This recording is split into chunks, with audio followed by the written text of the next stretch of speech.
देश की दिग्गज asset management company Nippon India ने Nippon India BSE Sensex next 30 index fund launch किया है। इस एनएफओ के बारे में और विस्तार से आपको बताएंगे हमारे साथी Abhishek Gupta. Over to you अभिषेक। पहले म्यूचुअल फंड हाउस की बात कर लेते हैं। तो करीब 30 साल पुराना ये फंड हाउस है और 6 लाख करोड़ रुपए का इसका ये टोटल AUM है।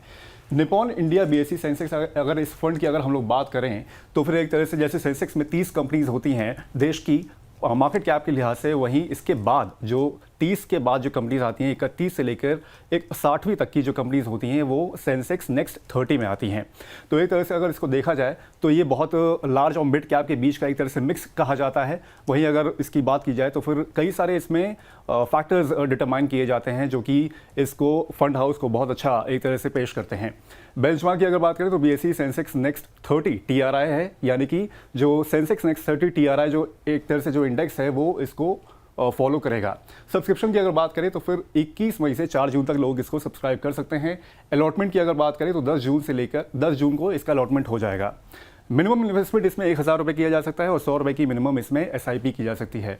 इंडेक्स की एक चीज़ मैं और इंटरेस्टिंग बात बताना चाहूँगा आपकी, अगर ये इंडेक्स की अगर परफॉर्मेंस की अगर बात की जाए तो सेंसेक्स नेक्स्ट 30 ने सेंसेक्स को एक तरह से पिछले 5 साल में आउट परफॉर्म किया, पिछले 3 साल में भी आउट परफॉर्म किया है।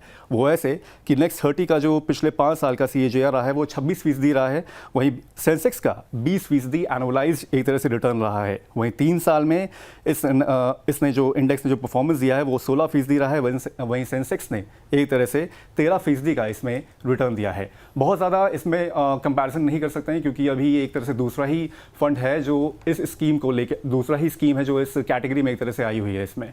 तो ये है कुल मिला के इस फंड की जानकारी। Over to you Divya.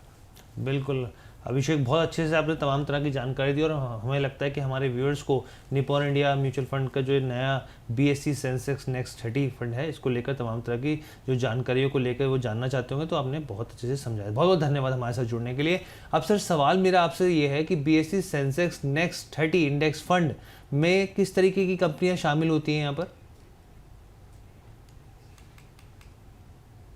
देखिए, बहुत ही इंटरेस्टिंग ये इंडेक्स फंड है हर्ष की, जहाँ पे आप पहले तो टॉप 100 कंपनीज जो होते हैं, 1 नंबर से लेकर 100 कंपनी, राइट, उसमें से जो पहली टॉप 30 कंपनीज होती हैं वो सेंसेक्स में आती है। अगली जो 30 कंपनी होती है, जैसे आपने बताया कि 31 से लेकर 60 नंबर की जो कंपनीज होती हैं वो नेक्स्ट 30 में आती है। तो अगली 30 कंपनी जो होती है सेंसेक्स के बाद, जो अगली 30 कंपनी है उसके अंदर ये निवेश करेगी और ये सेंसेक्स में निवेश नहीं करेगा। पहले तो ये लोगों को कन्फ्यूजन नहीं होना चाहिए, ये जो 31 नंबर से कंपनी लेकर 60 नंबर की जो कंपनी होती है उसमें करेगा। तो थोड़ा डिफरेंट टाइप का ये प्रपोजिशन है। हमने नेक्स्ट 50 सुना था बट अभी नेक्स्ट 30 भी आने लगे हैं। तो एक ऐसा कह सकते हैं कि जो पोटेंशियल लार्ज कैप यानी मिड कैप से लेकर लार्ज कैप वाली जैसे थॉट प्रोसेस रखती है कंपनियां, वैसे वाले कंपनीज में ये निवेश करेंगे। जी सर। सर, इस तरीके के फंड में किन लोगों के लिए निवेश का जो है सही ऑप्शन हो सकता है? देखिए, जो लोग ऑलरेडी सेंसेक्स में निवेश कर रहे हैं, या तो आप कहो कि इंडेक्स में निवेश करते हैं, स्पेशली जो निफ्टी 50 है या सेंसेक्स की 30 कंपनियां हैं, अभी उनको अपना एक्सपोजर, उनका जो दायरा है उनको वो बढ़ाना है।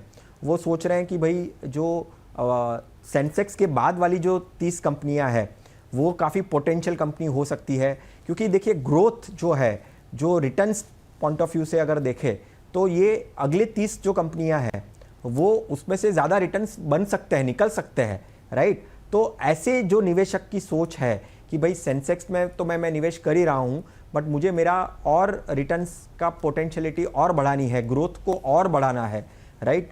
तो जो वो निवेशक सोच रहे हैं और जिनका time duration definitely pure equity है, तो कम से कम 5 साल 7 साल का टाइम ड्यूरेशन दे सकते हैं, वही निवेशक ऐसे वाले फंड्स में निवेश करने के लिए सोच सकते हैं।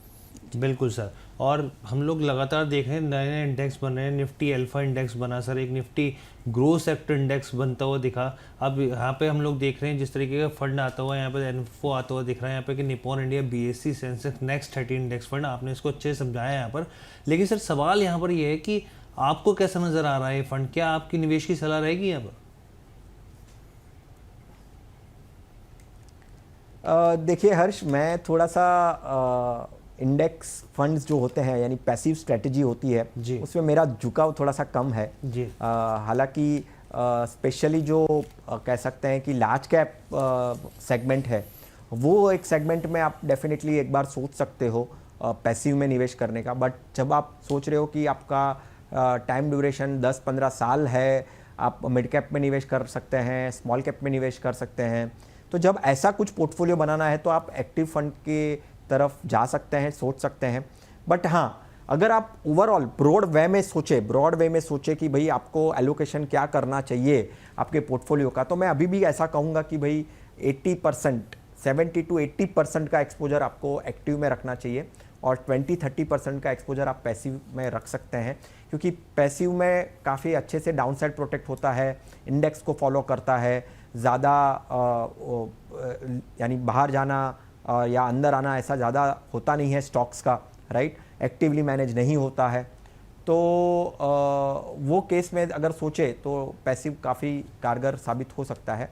आपको ज़्यादा एग्रेसिव नहीं रखना है, आप थोड़ा सा कंजर्वेटिव हो इक्विटी को लेकर भी, तो आप पैसिव में निवेश कर सकते हैं। बट जब आपके पास टाइम ज़्यादा है और स्पेशली मिड कैप और स्मॉल कैप में निवेश करना है तो एक्टिव स्ट्रेटेजी में जा सकते हैं।